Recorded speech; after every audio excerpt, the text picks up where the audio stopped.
বয়ামে তেলের ভিতরে ডুবিয়েই আচার সারা বছর ধরে সংরক্ষণ করব। এটা কিন্তু সব সময় হয় না, কারণ আচার নষ্ট হওয়ার আরও অনেকগুলি কারণ আছে। প্রিয় ভিউয়ার্স, আসসালামু আলাইকুম। আজকে আমি আপনাদের সাথে টক ঝাল মিষ্টি আমড়ার একটা দারুণ মজার আচার আপনাদের সাথে শেয়ার করব। তেলের মধ্যে সম্পূর্ণ ডুবিয়েও রাখতে হবে না, কিন্তু সারা বছরই রোদ্রে দেওয়ার ঝামেলা ছাড়াই নর্মাল টেম্পারেচার ঘরে কিন্তু আচার সম্পূর্ণ ঠিক থাকবে। আমি কিছু টিপস আপনাদেরকে জানাবো, সেইগুলি ফলো করে আপনারা আচার কিন্তু সারা বছর ধরে সংরক্ষণ করে রাখতে পারবেন। নষ্ট তো হবেই না, স্বাদেও কিন্তু কমতে হবে না। তাহলে আসুন রেসিপিটা আমি আপনাদের সাথে টিপস সহ শেয়ার করি। আচারের জন্য আমি 4টা ডাসা আমড়া নিয়েছি। আমি বাইরে থাকি, এখানে কিন্তু আমড়া সহজে পাওয়া যায় না, আর যা পাওয়া যায় সেটাও কিন্তু দামে অসম্ভব চড়া। এখানে মোটামুটি 350 গ্রামের মতো আমড়া হবে। এই আমড়াটা কিন্তু খুব বেশি টক না, এই জন্য আমি চোকাটা ছিলে নিচ্ছি প্রায় সবুজ রেখে। খুব বেশি ডিপ করে চোকা ছিলে নেওয়ার কোনো দরকার নেই। আর আপনারা বোধহয় সবাই জানেন আমড়ার টুকরা করা কিন্তু একটু কঠিন। এটা কিন্তু আম বা পেয়ারার মতো করে টুকরা করা যায় না কেটে কেটে। এটা আমি যেভাবে করছি, একটা চাকু নিয়ে একটু গেঁথে নিয়ে ওটা চাপ দিচ্ছে। চাপ দিলে একটা ছোট একটা কোয়া, একটা টুকরার মতো কিন্তু খুলে আসছে। এভাবেই আমি আমড়াগুলি সব কেটে নিচ্ছি। আর আমড়ার যে বিচিটা আছে, ইচ্ছা করলে আপনারা বাদ দিতে পারেন, তবে আমি এটা নিয়ে নিচ্ছি, কারণ এখানেও কিছুটা লেগে আছে আমড়া। আর এটা খেতে কিন্তু আচারে খুব ভালো লাগে। আমড়াতে কিন্তু একটা কষ থাকে, দেখবেন। এই কষটা দূর করার জন্যই আমি পানিতে আমড়ার টুকরাগুলি খুব ভালো করে ধুয়ে নিচ্ছি। ধুয়ে নিয়ে আমড়ার টুকরাতে আমি দিয়ে দিলাম 1 চা চামচের মতো এটা হলুদ গুঁড়া, 1 চা চামচ দিয়েছি এটা শুকনা লাল মরিচের গুঁড়া, আর 1 চা চামচের মতোই লবণ দিয়েছি। এখন খুব ভালোভাবে মাখিয়ে রাখছি। মাখিয়ে আমি কিছুক্ষণের জন্য রাখবো, 10 থেকে 15 মিনিটের মতো। লবণ মাখিয়ে রাখার জন্য 10-15 মিনিট পরে কিন্তু আমড়া থেকে পানিটা ছেড়ে দিয়েছে। এই পানিটা আমি সম্পূর্ণ ফেলে দেব। আমড়ার ভেতরের এই পানিটা ফেলে দেওয়ার ফলে কিন্তু আচারে ফাঙ্গাস পড়ার সম্ভাবনা অনেক কমে যায়।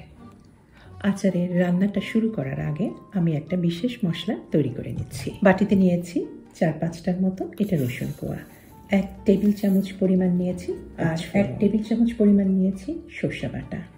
আপনারা নিজেরাও পাটায় সর্ষা বেটেই ব্যবহার করতে পারেন, তবে বাটার সময় সর্ষাতে একটা কাঁচামরিচ আর একটু লবণ দেবেন, তা না হলে কিন্তু সর্ষা বাটার একটু তিতা হতে পারে। আর চেষ্টা করবেন সব সময় একদম ফ্রেশ দোকান থেকে সর্ষা কিনে ব্যবহার করার জন্য। খুব পুরনো সর্ষা, যেটা কিচেনের তাকে কয়েক বছর ধরে পড়ে আছে, সেই ধরনের সর্ষা কিন্তু বাটলে, কাঁচামরিচ বা লবণ দিয়ে বাটেন না কেন, তারপরে কিন্তু দেখবেন যে সেই সর্ষাতে কিন্তু একটু তিতা ভাব চলে এসেছে।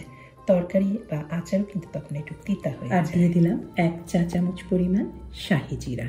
এগুলি টালার কিন্তু কোনো দরকার নেই। আর এটা আমি ব্লেন্ড করে নেব, আর ব্লেন্ড করব তেঁতুলের কাঠ দিয়ে। আমি এখানে প্রায় 4-5 টেবিল চামচ পরিমাণ তেঁতুলের কাঠ নিয়েছি। আমড়ার আচারটা রান্নার জন্য সসপ্যানে দিয়েছি 2 টেবিল চামচের মতো তেল, তবে আপনার এখানে মাস্টার্ড বা সরষের তেলও ব্যবহার করতে পারেন। আমি সাদা তেলই ব্যবহার করছি। তেলের মধ্যে দিয়ে দিলাম কিছুক্ষণ আগে যেটা আমি তৈরি করেছি, একটা বিশেষ মশলা তেঁতুল দিয়ে, সেটা সম্পূর্ণটাই। আর তেলের মধ্যে যাতে মশলাটা পুড়ে না যায়, এই জন্য দিয়ে দিলাম প্রায় আধা কাপের মতো পানি। আর তারপর পরই মশলার ভেতরেই দিয়ে দিলাম পানি ঝরানো আমড়ার টুকরাগুলি। আমড়াটা সেদ্ধ হতে একটু সময় লাগবে, আমি তো আর পানি দেব না, এই কারণে এই মশলার ভেতরে যে পানি আছে, লিকুইডটা আছে, সেটাতেই আমড়াটা আমি এখন সেদ্ধ করে নেব। আর দিয়েছি স্বাদ অনুযায়ী লবণ। যদিও এটা মিষ্টি আচার, তারপরেও কিন্তু একটু লবণ অবশ্যই দিতে হবে। আমি এখানে দিয়েছি প্রায় 1 চা চামচের মতো লবণ। এখন চুলার আঁচটা মিডিয়াম ফ্লেমে রেখে ঢেকে রান্না করব, আমড়াটা সম্পূর্ণ সেদ্ধ হওয়া পর্যন্ত। আমড়াটাও পানিতে সেদ্ধ হয়ে যাচ্ছে, আর এর সাথে সাথে কিন্তু মশলাটাও কষানো হয়ে যাচ্ছে। 10-15 মিনিটের মধ্যে কিন্তু আমরা পানিটা সম্পূর্ণ শুকিয়ে গেছে। দিয়ে দিলাম এখন প্রায় 7-8টার মতো আমি রসুন কোয়া নিয়েছি, সেগুলি একটু মোটা মোটা টুকরা করে নিয়েছি। এই পর্যায়ে দিয়েছি যাতে রসুন কোয়াগুলি একদম গলে না যায়, গোটা গোটা হয়ে থাকে কিন্তু সেদ্ধ হয়। আর এই পর্যায়ে আমি দিয়ে দিলাম কিছুটা সিকি কাপের মতো এটা সর্ষের তেল। রান্নার শুরুতেই সর্ষের তেলটা দেইনি, দিয়েছি একদম শেষ সময়। এর ফলে কিন্তু সামান্য পরিমাণ সর্ষের তেল দিয়েছি, এতেই কিন্তু আচারে সর্ষের তেলের একটা গন্ধ থাকবে। আর দিয়ে দিয়েছি কিছুটা কাঁচামরিচ, ওই একই কারণে শেষ পর্যায়ে দিয়েছি। এগুলো গোটা গোটাই থাকবে কিন্তু রান্না হয়ে যাবে, আর এর ফলে কিন্তু আচারে একটা কাঁচামরিচের সুগন্ধও পাওয়া যাবে। এখন এই তেলের মধ্যে আচারটা একটু ভুনে নিচ্ছি। বেশিক্ষণ ভুনতে হবে না, 5-6 মিনিটের মতো মিডিয়াম আঁচে আমি ভুনেছি। এখন দিয়ে দিলাম মিষ্টির জন্য এটা আখের গুড়। এখানে প্রায় আধা কাপের মতো আখের গুড় হবে, আমি একটু মাইক্রোওভেনে গলিয়ে নিয়েছি। এখন এই গুড়ের মধ্যেই নাড়াচাড়া করে আমরা আচারটা আরও কিছুক্ষণ রান্না করতে হবে। আমরা সম্পূর্ণ গলে গিয়েছে, আর এই আখের গুড়ের জন্য কিন্তু আচারের রঙটা পুরোপুরি চেঞ্জ হতে শুরু করেছে। গুড়ের মধ্যেই আর মিনিট 5 মতো মিডিয়াম আঁচে নাড়াচাড়া করে তৈরি হয়ে গেল এই সহজ আমড়ার আচার রেসিপিটা। টক ঝাল মিষ্টি, কাঁচামরিচের একটা সুগন্ধ পাবেন, গোটা গোটা রসুন কোয়া দেখা যাচ্ছে। দেখতে যেমন সুন্দর, খেতেও কিন্তু দারুণ স্বাদের। এখন আমি দেখাই কিভাবে আচারটা সংরক্ষণ করব। আমি বলি আচার তৈরির এটাই মেন পার্ট। কাচের বয়ামে অবশ্যই আচার সংরক্ষণ করবেন যদি আচারের পরিমাণটা বেশি হয় এবং বেশি দিন রেখে সংরক্ষণ করতে চান। এবং আচারের বয়ামটা, কাচের বয়ামটা একেবারে সাবান পানি দিয়ে খুব ভালো করে ধুতে হবে। গরম পানি দিয়ে যে ধুতে হবে সেটারও কিন্তু কোনো কারণ নেই, নর্মাল ট্যাপ ওয়াটার দিয়ে ধুলেই হবে।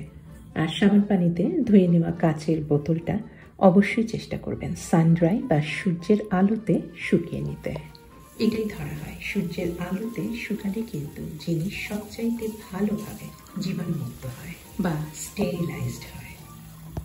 এই বয়ামে, শুকনা বয়ামে যখন আচার ভরে রাখবো আমি, এই আচার কিন্তু সবচেয়ে নষ্ট হবে না।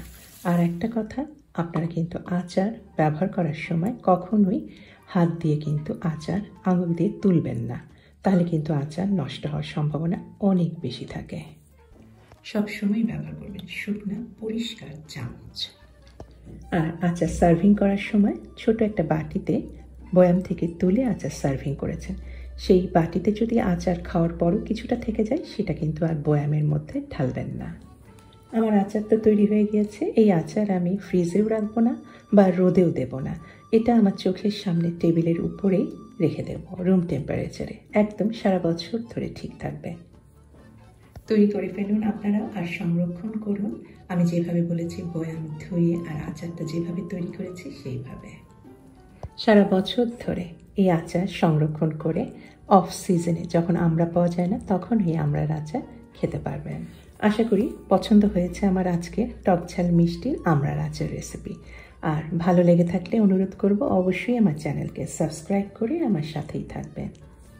তাহলে আজকে এখানেই শেষ করছি। সবার সুস্বাস্থ্য আর কল্যাণ কামনা করে আমি হুমায়রা, আল্লাহ হাফেজ।